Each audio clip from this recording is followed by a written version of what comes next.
This YouTube video covers the fabrication and manufacturing of a small diamond tooth harrow by Nathan Blackledge. A diamond tooth harrow is an agriculture implement pulled by an ATV or small tractor. It prepares seed beds, smoothing garden plots, fields, arenas, and landscaping areas. The harrow's design is designed with diamond-shaped teeth which break up heavier soils more efficiently. Nathan got the idea for this project after completing his second welding class through the University of Alaska Fairbanks Extension, Delta Junction Extension, that he took in his senior year, winter quarter.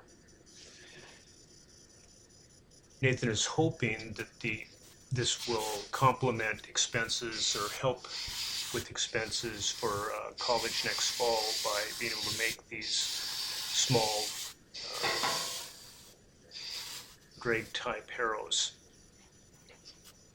It takes approximately 2 to 3 hours to complete the welding and the painting of one of these small harrows, which is approximately 5 feet wide and 6 feet long.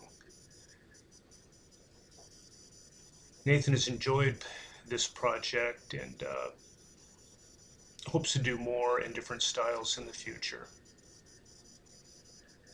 Thanks for watching.